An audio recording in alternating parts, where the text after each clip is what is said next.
My brothers took all the inheritance Dad left behind, giving me nothing, because I am adopted.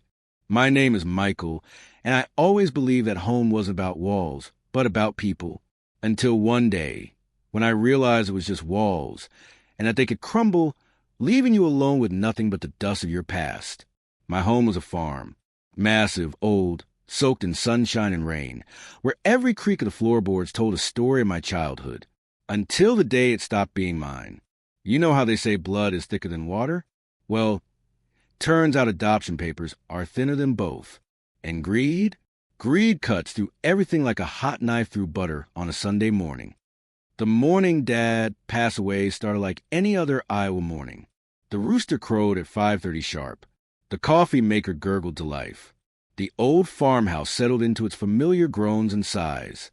But something felt different. The air carried a weight I couldn't shake off. I found him in his favorite chair on the front porch, looking peaceful for the first time in months. His battle with cancer was over.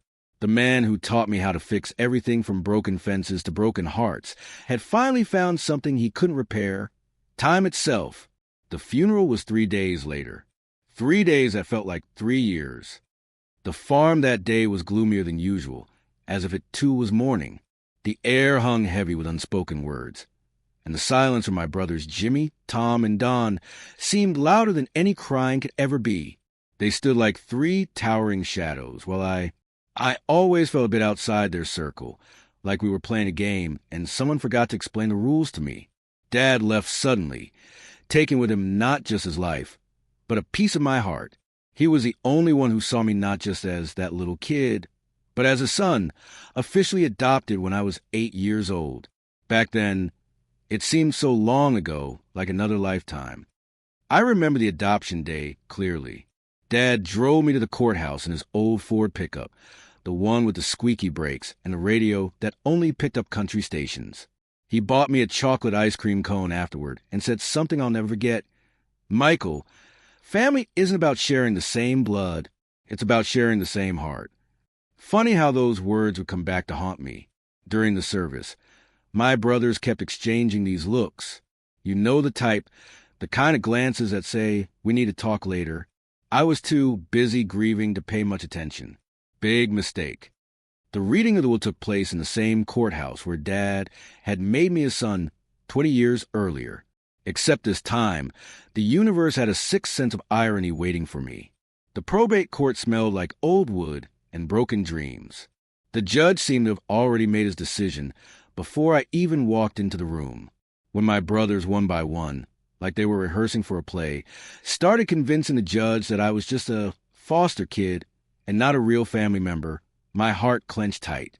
It felt like every look they gave me, every word they spoke, was a knife in my back. I held in my hands an old, yellowed copy of my adoption papers, that same document that should have been my armor, but without the original seal that Dad had always been so careful with. The lawyer I hired with my last $1,500 looked more confused than I felt, mumbling something about inadequate representation. The judge barely looked at my evidence. My brothers had prepared well. They brought witnesses, character statements, even old family photos where I was conveniently cropped out or standing apart. They painted me as a temporary addition, a charity case that Dad took pity on. They decided everything in 15 minutes. 15 minutes to dismantle 20 years of what I thought was family. I lost everything except what my brothers considered junk. And that's when it hit me. For them, I had always been just a guest they tolerated. As one wise man once said, "There's nothing worse than betrayal from those you considered family, because it's not just pain, it's a shattered illusion." After the hearing, I tried to file an appeal. My lawyer shook his head and said the magic words that sealed my fate. "The deadlines are tight, the evidence is circumstantial, and honestly, Michael, they don't want you back." Sometimes the system isn't about justice. It's about who has the better story. The better story. That phrase haunted me for weeks. The courthouse steps felt like they stretched down into hell itself.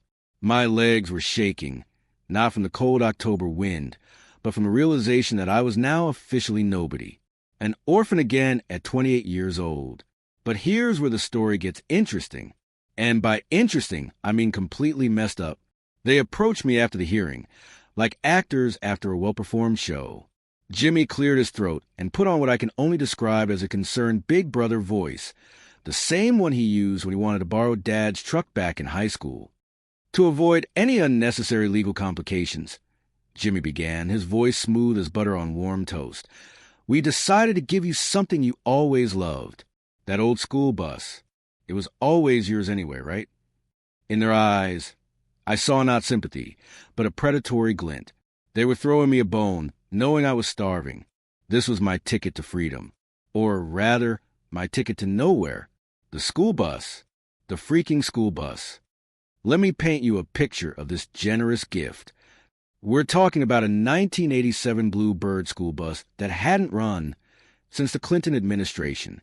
Yellow paint peeling off like sunburned skin. Tires flatter than week-old roadkill. Windows that leaked when it drizzled and flooded when it rained hard. This was their idea of fair compensation for a 500-acre farm, 3 tractors, 2 combines, and enough farming equipment to start a small agricultural empire. But here's the thing about desperate people. We take what we can get and say thank you for privilege. I signed the settlement agreement, feeling the ink seep through the paper, taking with it my rights to the land, to the equipment, to everything I consider my life. They crossed me out like an unnecessary line item in an old contract. How do you just give up on someone you call family? Or maybe the question isn't about me at all.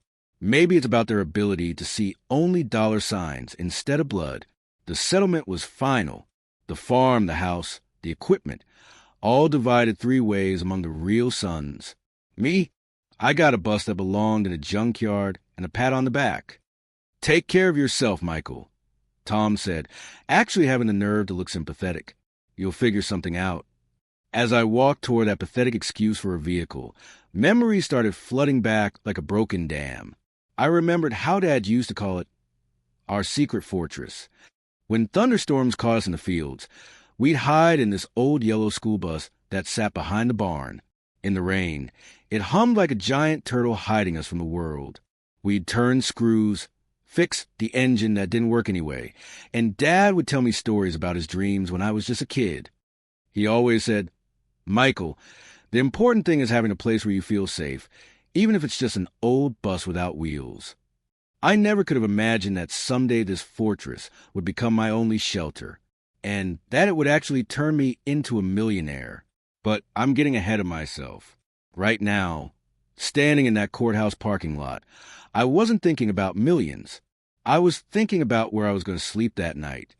The irony wasn't lost on me. The same bus where Dad taught me that broken things could be fixed was now the only unbroken thing I had left. Well, technically it was broken too, but at least it was mine. I climbed into the driver's seat, running my hand over the familiar, cracked vinyl. The steering wheel that Dad and I used to pretend was taking us on cross-country adventures when I was a kid. For a split second, I had this ridiculous hope that maybe, just maybe, Dad had secretly fixed it before he died. I turned the key, knowing full well it wouldn't work, but needing to try anyway. Nothing.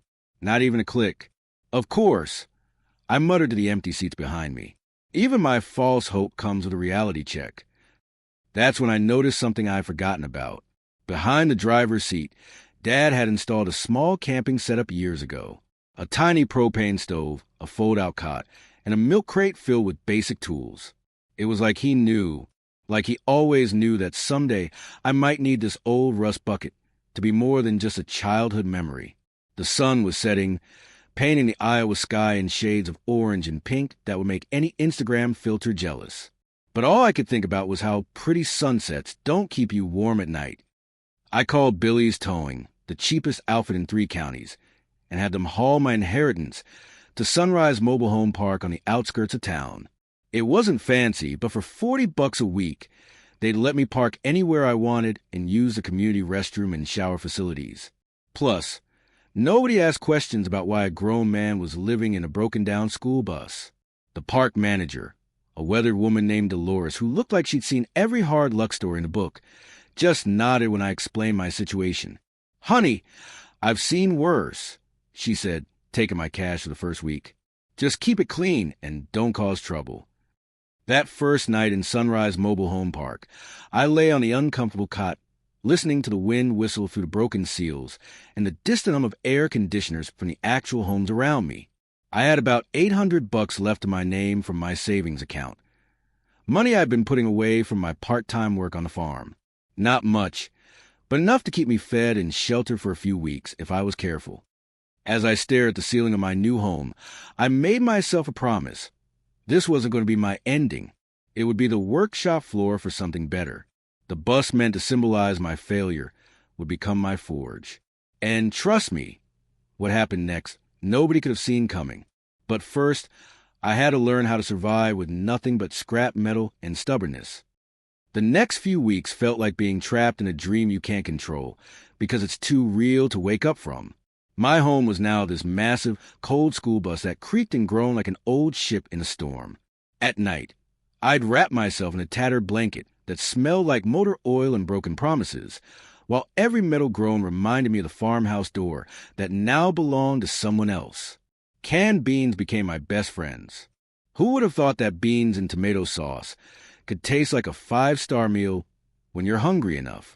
I discovered that hunger has a way of making you grateful for things you used to feed to the farm dogs. The job hunt was like Groundhog Day, but instead of Bill Murray, it was just me getting rejected over and over. I'd walk into the same diners, gas stations, and dollar stores, straightening my one good shirt and putting on my most reliable smile. The answer was always the same symphony of polite rejection. Sorry, Michael, but we're not hiring right now. We'll keep your application on file. Have you tried the plant? Oh, wait, they're laying people off too. Each rejection felt like another rock tied to my ankles, pulling me deeper underwater. The worst part wasn't the no. It was the look in their eyes. That mixture of pity and relief that it wasn't them standing there, desperate and running out of options. There were moments when I'd sit in the driver's seat, staring out at the other trailers in Sunrise Mobile Home Park, wondering if this was it, if this was all that remained of my life. The American dream had turned into the American nightmare, and I was the star of my own horror show. Dolores would check on me sometimes, bringing leftover coffee from the park office. She never said much, just left it on my makeshift table with a knowing nod. In a world where everyone wanted explanations, she was refreshingly short on questions and long on understanding. My $800 was bleeding out faster than I'd hoped. $40 a week for the spot, another $30 for the cheapest food I could find, and gas for my job hunting trips. I did the math obsessively, like some kind of poverty accountant. At this rate, I had maybe 3 more weeks before I'd be choosing between shelter and food. The nights were the hardest. When the world went quiet and all I had was my own thoughts, that's when the doubt crept in like fog. Maybe my brothers were right. Maybe I really was just a charity case who'd overstayed his welcome. One particularly cold October night, when even the stars seemed to be shivering, I was searching for anything that might help keep me warmer. I'd already layered every piece of clothing I owned, but the Iowa wind had a way of finding every crack and gap in the old bus. That's when my hand felt something solid under the torn vinyl near the back. At first, I thought it might be part of the original bench structure, but when I pulled back the fabric, I found a small wooden box, carefully hidden beneath the upholstery. My heart started racing. Dad had always been the type to hide things. Important documents, spare cash for emergencies, his good tools. This had to be one of his hiding spots. Inside the box, my trembling fingers found 2 things that would change everything. First, there was another copy of my adoption papers. But this one was different, older, more official looking, with the original seal intact, the one I should have had at the probate hearing. Part of me wanted to scream. I could have won the case. But another part whispered, maybe this wasn't about courtrooms. Maybe it was about building something that couldn't be taken from me. Maybe Dad knew they'd try something like this. Maybe that's why he hid it here instead of giving it to me directly. Smart man, even in death. But it was a letter underneath that hit me like a sledgehammer to the chest. The envelope was marked for Michael when the wolves show their teeth. Even his handwriting looked tired but determined. I could picture him writing this, probably during one of those sleepless nights when the cancer was eating him alive, but his mind was still sharp as a tack. I unfolded the letter with hands that wouldn't stop shaking, and his words felt like warm fire in the freezing night. My dear Michael, if you're reading this, then they betrayed you, just like I knew they would. But remember this, you were always my son, not by blood, but by spirit. Real family isn't about sharing a last name. It's about sharing a life. Don't let their bitterness break you. Walk your own path. Make this place, this bus yours. Turn it into something more than just transportation. Remember, broken things can be fixed, and sometimes they become even better than they were before. Just like people, I believe in you. I always have. I couldn't stop the tears. They came like a dam burst, washing away weeks of accumulated pain and self-doubt. These weren't just words on paper. They were his final lesson, his last act of love. He'd known what was coming, and he'd prepared a lifeline for me. But there was more. At the bottom of the letter, in his careful handwriting. P.S. Check the toolbox behind the driver's seat. I left you something to get started with. That toolbox had been there for years, and I'd assumed it was just Dad's basic repair kit. But now, looking at it with fresh eyes, I realized it was much more. These weren't just any tools. They were restoration tools. Files, small hammers, precision screwdrivers, even some antique restoration supplies I'd never seen before. The next morning, I woke up with something I hadn't felt in weeks. Purpose.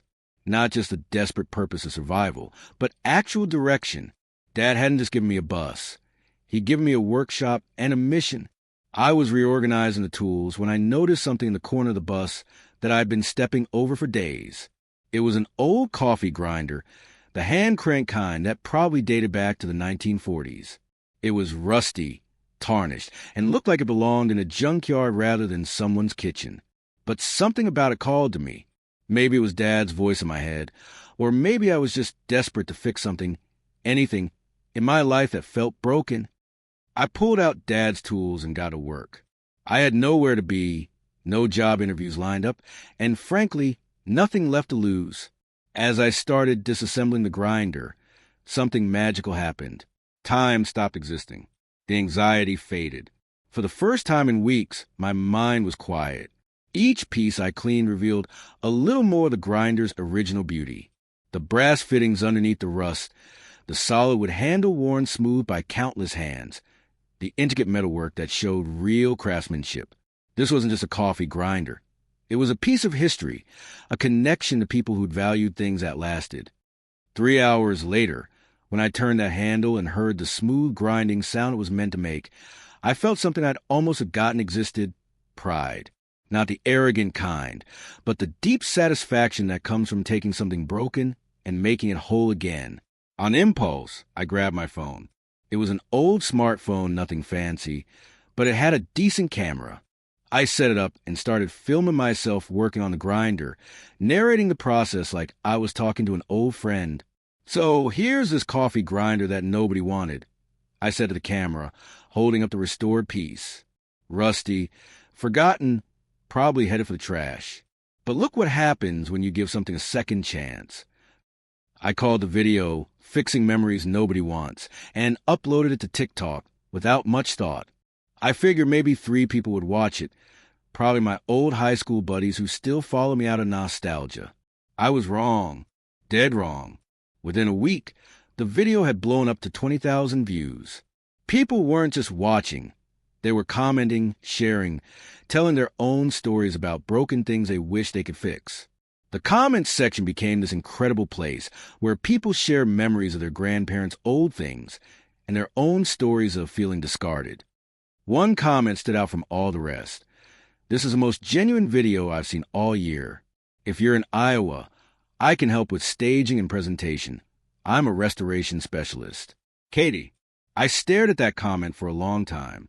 Here was a complete stranger offering to help, no strings attached, just because she believed in what I was doing. In a world that had just taught me that family could turn their backs on you, a stranger was reaching out with kindness. I messaged Katie back, half expecting her to be some kind of scammer or worse. But when we arranged to meet at a little cafe in downtown Cedar Rapids, She turned out to be exactly what her comment suggested: genuine, kind, and passionate about restoration work. Katie was about my age, with paint-stained fingers and eyes that lit up when she talked about bringing old things back to life. She'd studied art restoration in college and had been working freelance, helping people restore family pieces and antiques. "I loved your video," she said over coffee and homemade apple pie that tasted like hope itself. "You weren't just fixing a coffee grinder. You were telling a story. That's what real restoration is about, honoring the history while creating something new." She didn't look at me with pity or charity. She looked at me like a collaborator, like someone who shared her vision of finding beauty in broken things. "What if we worked together?" she asked. "I could help you set up better lighting for your videos, maybe teach you some professional restoration techniques. In exchange, you could help me with the heavy mechanical stuff, engines, farming equipment, things I don't have experience with." It was the first real partnership anyone had offered me since I'd lost a farm. Not charity, not pity, a genuine collaboration between equals. Katie started coming to the mobile home park on weekends, bringing tools, materials, and an infectious enthusiasm that made the old bus feel less like a prison and more like a laboratory. Together, we transformed the bus from a survival shelter into something that actually felt like home. Katie had an eye for making spaces comfortable and functional, while I brought the mechanical know-how and the personal story that people connected with. We started filming more restoration projects: an old radio from the 1960s, a broken jewelry box that belonged to someone's grandmother, farm tools that had been abandoned in barns for decades. Each project became a small victory, proof that discarded things still had value. The numbers kept rising: 10,000, then 30, then 50,000 people, each with their own story, their own reason for believing in second chances. People started sending me pictures of their own restoration projects, asking for advice, sharing before and after photos.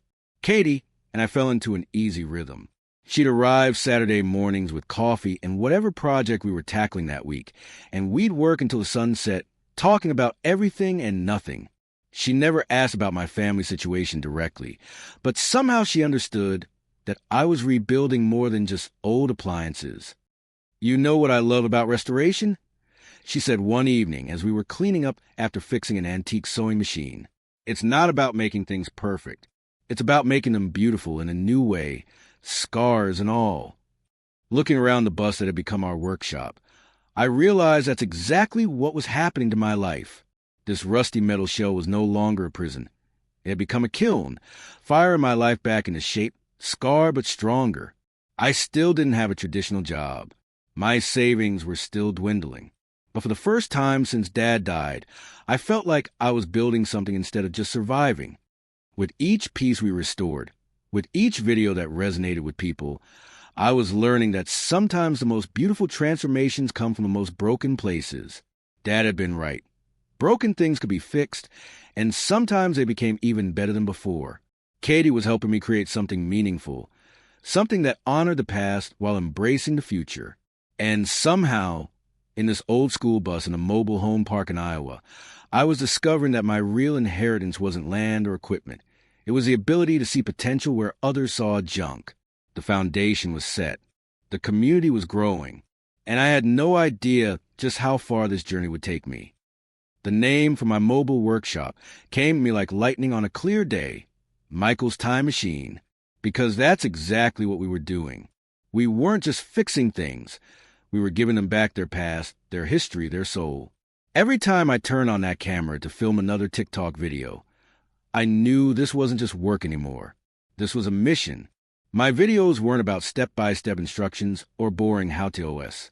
They were about stories, about brushing away the dust of yesterday to reveal the shine of today. Katie and I had become inseparable partners. She was my creative director, my sound engineer, and honestly, my muse. The magic really started when we restored a Vietnam veteran's guitar. Old Joe had brought it to us in a paper bag, looking embarrassed. The neck was cracked, the strings were rusted through, and the wood had more dings than a rental car. But when I held it, I could feel the weight of history. All those nights in jungle camps, all those songs that helped boys become men and kept their sanity intact. Katie set up the camera while I worked, 3 days of careful restoration later. When we handed it back to Joe and he played the first chord, there wasn't a dry eye in that mobile home park. The sound wasn't perfect, but it was alive. It carried his youth, his pain, his hope. That video exploded. 2 million views in the first week. The comments section became this incredible memorial wall where veterans share their own stories, their own lost pieces of home. One comment stuck with me. You didn't just fix his guitar. You fixed something in all of us. But it was another comment that caught my attention. A simple blue check mark next to a name I didn't recognize. Sarah Chun, Discovery Plus. This is exactly the kind of authentic storytelling we need. Mind if I reach out? I stared at that comment for 10 minutes straight. Discovery Plus? The actual TV network? We restored everything, from washing machines that had rocked babies to sleep to mixers that knew the taste of every family birthday. But the 1947 hand-cranked toaster was my favorite. It looked like it had fought 2 world wars and lost both. Thing was so rusty, I could barely tell what it used to be. But when it finally dinged out a perfect slice of golden toast, I nearly cried. This wasn't just mechanics. This was bringing back an era when things were built to last, when they were part of life instead of just disposable commodities. It's like archaeology. Katie said one evening as we cleaned up, except instead of digging up the past, we're rebuilding it. Our videos started going viral with increasing frequency. It was surreal watching the numbers climb. 100K, 500K, sometimes over 1 million views on a single video. By Christmas, I had close to 5 million followers. 5 million people who believed that everything deserved a second chance. The algorithm loved us because we had something most creators didn't: authenticity. You can't fake the satisfaction of seeing someone's face when you hand them back their grandmother's jewelry box, fully restored and playing that little tune they remember from childhood. Then came the phone call that changed everything. It was early January, almost exactly a year after Dad's funeral, when Sarah Chun from Discovery Plus called. I was elbow deep in a 1965 transistor radio when my phone rang with that California number. "Is this Michael from Michael's Time Machine?" she asked. "I've been watching your content for months now, and we'd love to discuss a television opportunity with you." Television? Me? The guy who was living in a school bus just months ago? The meeting happened via video call the next week. Katie helped me set up the lighting and made sure the bus looked like a proper workshop instead of, well, a place where someone lived because they had nowhere else to go. Sarah and her team were everything I hoped they'd be, genuine people who understood what we were doing. They weren't looking to turn us into some fake reality TV drama. They wanted to capture the real magic of restoration, the human connections, the stories behind the objects. "We want to call it the Revival Bus," Sarah explained. "It's perfect. You're not just reviving objects, you're reviving memories, relationships, hope." I looked at Katie during that call, and she was grinning like she'd just won the lottery. After we hung up, we sat in stunned silence for about 30 seconds before she started laughing. Not just giggling, full on, doubled over, tears streaming down her face laughing. "What's so funny?" I asked. "6 months ago you were eating beans out of a can and wondering if this was rock bottom," she said between gasps. "Now Discovery Plus wants to put you on TV. Life is absolutely ridiculous sometimes." She was right. Life had a sense of humor that would make a comedian jealous. The TV deal meant we could expand the workshop, buy better tools, and travel across the country finding stories worth telling. But more than that, it meant validation. What we were doing mattered to people. In a world of disposable everything, we were champions of permanence. Katie became the creative heart of our operation. While I focused on mechanical restoration, she composed music for our videos, gentle, melancholic melodies that perfectly captured the bittersweetness of memory. Her background in art restoration gave her an eye for staging that turned our simple workshop into something cinematic. Sometimes I'd sit in the bus at night, rereading Dad's letter, letting his words echo inside the walls that once felt like a cage. What my brothers meant as punishment had become the thing that saved me. Every tool had a place. Every restoration had a story, and every story connected us to the larger human experience of loss and renewal. It had been almost 9 months since we uploaded our first real restoration video, and everything had changed. Katie understood this better than anyone. She'd grown up in a family that valued craftsmanship and history, so she recognized what we were really doing. We were cultural archaeologists, preserving not just objects but the values they represented.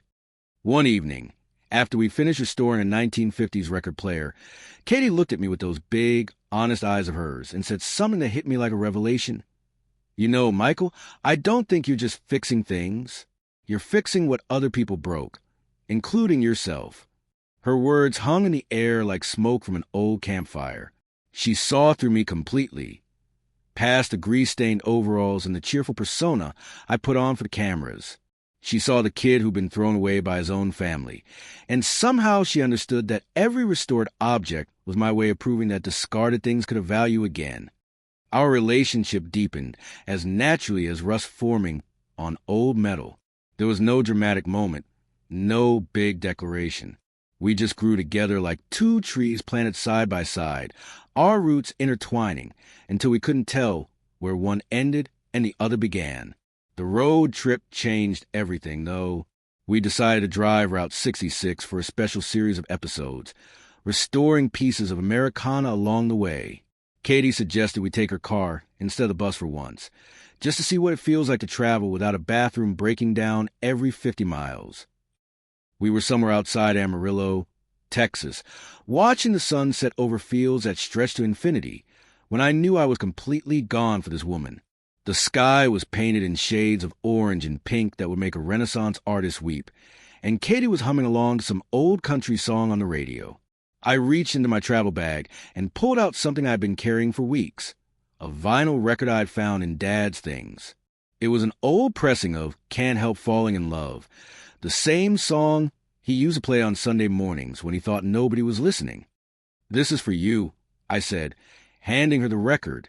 Katie held it like it was made of spun glass, reading the label with that careful attention she gave to all old things. When she looked up at me, her eyes held the entire universe. Our stories, our dreams, our shared belief that broken things could be beautiful again. "Elvis, huh?" she said with a smile that could power a small city. "I should have known you were a romantic under all that motor oil and pragmatism." In that moment, sitting on the hood of her car under a Texas sky, I couldn't hold back anymore. "You saved me, Katie. Not just the channel. Me? I was drowning before you came along."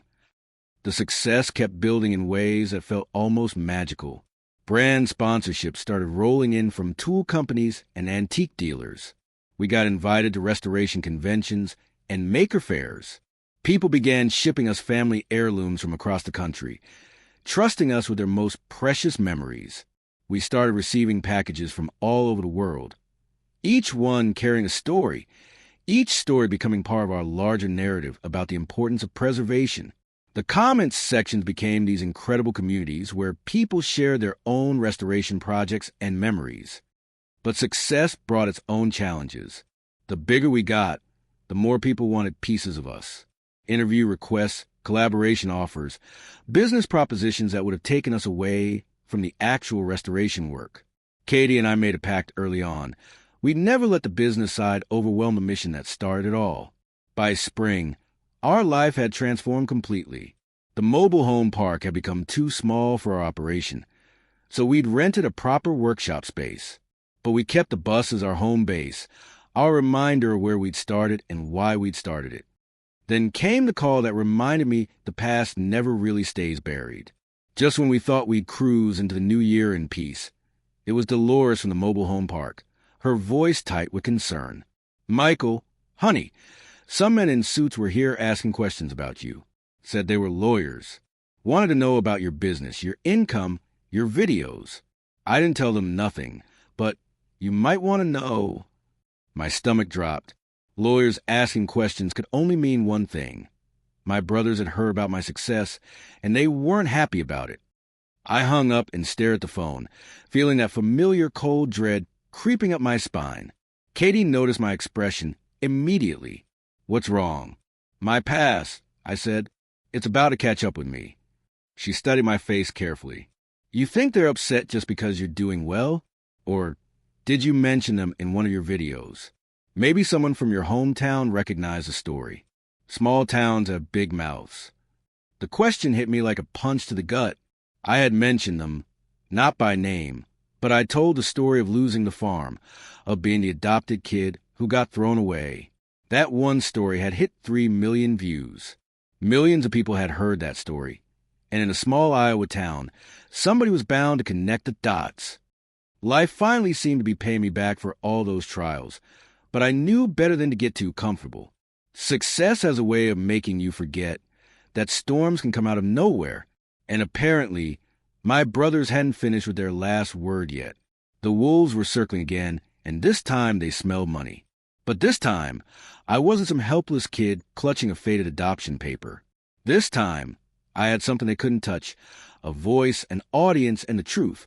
If they want to fight, well, they'd better come ready. The legal papers arrived on a Tuesday morning, like a bad joke, with expensive stationery. Katie was making coffee when I opened the envelope, and I swear the temperature in our workshop dropped 10 degrees just from reading the first paragraph. My brothers were suing me for everything, and I mean everything. According to their high-priced lawyer, I had somehow committed fraud by monetizing the family name and using family heritage as a commercial brand. The bus, they claimed, was a family heirloom that I had no right to profit from. Never mind that they'd literally handed it to me like a participation trophy at a kid's soccer game. I laughed, not the good kind of laughter, the bitter, hollow kind that comes when life decides to test just how much irony you can handle before you snap. They never understood that real value isn't about what you have. I told Katie as she read over my shoulder. It's about what you do with what you have. They want to take away something I built from nothing. She squeezed my hand. What do they think they're going to accomplish? Money, I said simply. They smell success, and suddenly that junk bus is a precious family artifact. The media picked up the story within days. Brothers who adopted sibling over viral bus business. The headlines wrote themselves, and not in a good way. My comment sections exploded with outrage on my behalf, but also with doubt. Some people started questioning whether I really deserved what I'd built. That hurt more than I expected. These were people who'd followed my journey, believed in the message of second chances. Now they were wondering if maybe I was just another scammer with a sob story. Katie found me staring at my phone one evening, scrolling through increasingly nasty comments. "You can't read that poison," she said, taking the phone away. "You know who you are. That's what matters." But I needed more than self-knowledge. I needed the best legal representation money could buy. Enter Margaretchen. No relation to Sarah from Discovery, just one of those cosmic coincidences that make you believe the universe has a sense of humor. Margaret was a litigation specialist who looked like she could stare down a charging bull and make it apologize. She had steel gray hair, ice blue eyes, and a reputation for making opposing counsel question their career choices. "This case is ridiculous," she said during our first meeting. "But ridiculous doesn't mean easy. Your brothers have painted a narrative that you're an opportunist who exploited family tragedy for profit. We need to flip that script." The discovery phase was brutal. My brother's legal team demanded financial records, video archives, correspondence, everything. They were looking for any evidence that I'd planned this whole thing, that I'd somehow manipulated Dad or stolen the bus under false pretenses. What they found instead was the truth. Bank records showing my poverty after the first court case. The original settlement agreement with their signatures. Clear as day. Most importantly, they found Dad's letter. The one I discovered in the bus. The one that proved he'd planned for exactly the scenario. Margaret smiled when she read it. Your father was a smart man. This letter is going to destroy their case. The months leading up to trial were the hardest of my life. Not because of the legal stress, though that was considerable, but because of what the lawsuit did to my work. Every video felt tainted. Every success felt hollow. How do you inspire people to believe in second chances when your own family is trying to prove you don't deserve one? Katie kept me grounded. She dragged me away from the legal documents and forced me to work on restorations. This is who you are, she'd say, watching me bring an old radio back to life. Not what they're saying in those papers. Discovery also revealed something that made my blood boil. My brothers had been planning this lawsuit for months. They'd hired a private investigator to document my success, calculated my estimated income, even reached out to former classmates to find dirt on me. They'd been hunting me like prey while I was building something beautiful. The good news, Margaret said, is that it shows premeditation. They didn't suddenly remember the bus was valuable. They've been plotting this since your first viral video. The trial began on a cold February morning. The courthouse was the same one where I'd lost a farm, where I'd signed away my childhood for a broken-down bus. Walking up those steps again felt like traveling back in time to the worst day of my life. Except this time, I wasn't alone. Katie squeezed my hand as we walked through the doors. Margaret strode beside us like a gladiator entering the arena, and behind us, impossibly, were fans. People who'd driven hundreds of miles just to support me. "Mr. Fix-It, we believe in you," someone shouted from the crowd. It was overwhelming. These strangers cared more about my story than my own brothers ever had. My brothers looked exactly like I remembered, successful, smug, and completely convinced they were the victims in this story. Jimmy had gained weight and lost hair. Tom wore an expensive suit that couldn't hide his bitter expression. Don just looked tired, like he knew this was wrong, but was too deep in the back out now. Their lawyer was everything you'd expect from a corporate shark. Perfectly groomed, perfectly prepared, and perfectly soulless. He painted me as a manipulative opportunist who exploited family tragedy for internet fame. "Ladies and gentlemen of the jury," he began. "This case is about a man who took advantage of grief and family loyalty to build a business empire on stolen property." When he described the bus as a family heirloom with deep sentimental value, I had to bite my tongue to keep from laughing. The same bus they'd given me because it was worthless junk was now suddenly a precious artifact. But his most damaging argument was about the adoption itself. I'd told the world I was adopted in my videos, shared openly as part of my story. But hearing it twisted like that, in court, weaponized against me, that was something else entirely. He claimed that because I wasn't a blood relative, I had somehow manipulated Dad's affections for personal gain. In that courtroom, surrounded by strangers, hearing my deepest pain used as evidence of my guilt, that hurt in places I didn't know could still be wounded. Margaret's opening statement was a masterpiece of controlled fury. "Your Honor, opposing counsel would have you believe that love has an expiration date, that adoption papers are somehow less valid than birth certificates, that a father's written wishes don't matter if his biological children decide they want more money." She paused, letting that sink in. "This case isn't about a bus. It's about whether we value greed over grief, manipulation over memory, and biology over the bonds we choose to build." The prosecution's case fell apart almost immediately. They brought witness after witness who testified that the bus had been sitting in use for years, that Dad had always treated me as his real son, that the settlement agreement was legitimate and binding. Their star witness was supposed to be Mrs. Henderson, our old neighbor, who they thought would testify that I'd always been an outsider in the family. Instead, she looked directly at my brothers with the kind of disgust usually reserved for something you'd scrape off your shoe. "Those boys should be ashamed of themselves," she said, her voice carrying across the silent courtroom. "Their father loved Michael more than his own breath, and they know it." The silence that followed was electric. You could practically hear Jimmy's jaw hit the floor. Tom stared at his hands like they held the secrets of the universe. Don looked like he wanted to crawl under the table and disappear forever. Then Margaret called her witnesses. Dad's old doctor testified about the letter, confirming it was written in Dad's handwriting during his final months. A handwriting expert verified the signature. The notary who'd witnessed the original settlement swore that my brothers had been eager to get rid of the bus. But the moment that sealed their fate was when Margaret presented the evidence of their private investigation. Phone records showing they'd been planning this lawsuit since my second viral video. Financial documents proving they'd calculated my earnings down to the penny. "Your Honor," Margaret said, "this isn't a case about family heritage. It's extortion, plain and simple." The jury deliberated for less than 2 hours. When they returned, the foreman, a gray-haired farmer who reminded me of Dad, stood and deliver the verdict with the kind of authority that comes from a lifetime of hard work and honest living. We find in favor of the defendant on all counts. The plaintiff's claims are without merit. The courtroom erupted, but I just stood there, still, quiet, like a man who finally laid down a burden he'd carried too long. Katie squeezed my hand, anchoring me to this new reality. I had won, not over them, over the past. The judge, the same gray-haired man with kind eyes who'd been silent through most of the trial, finally spoke. His voice was calm but carried the weight of absolute authority. "Gentlemen," he said, looking directly at my brothers, "you gave Mr. Michael what you considered junk, but he made it into something valuable.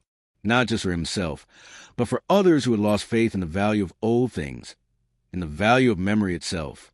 This lawsuit is dismissed." The silence that followed was deafening. Then someone in the gallery started clapping. Then another. Then the whole room was applauding. And my brothers sat there looking like their world had just collapsed. As I walked out of that courthouse, I felt something I hadn't expected. Not triumph over my brothers, but freedom. Freedom from their expectations, their resentment, their narrow view of what family should be. My bus was parked across the street, freshly painted and gleaming in the winter sun. It had been a symbol of my failure when they gave it to me. Now it was a symbol of everything I'd overcome. Margaret shook my hand on the courthouse steps. "That's what we call a complete victory," she said with a rare smile. But when a reporter asked me how I felt about destroying my brothers' reputations, I surprised myself with my answer. I never wanted to fight, I told her quietly. Just a life, and maybe a little peace. And that's exactly what Katie and I planned to build. 6 months later, we were married in that same bus, parked on the exact spot where the old farmhouse used to stand. We bought back 5 acres of Dad's land, not to spite my brothers, but because it felt right, because some circles need to be completed. Katie wore a simple white dress, and I wore my best suit.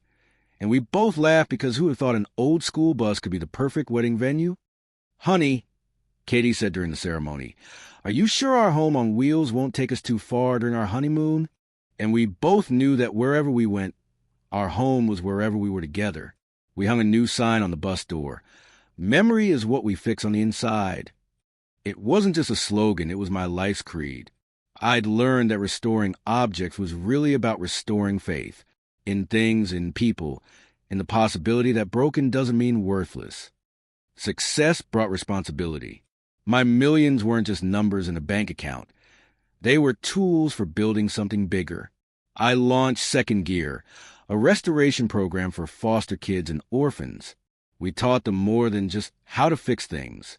We taught them how to find their own value, their own potential. Because everyone deserves a second chance.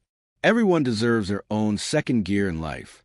These kids understood what it meant to be discarded, to be seen as broken or unwanted. When I showed them that old coffee grinder that started everything, when I explained how something rusty and forgotten could become beautiful again, I saw recognition in their eyes. The final scene of this story takes place in our bus, which had become a full home and workshop.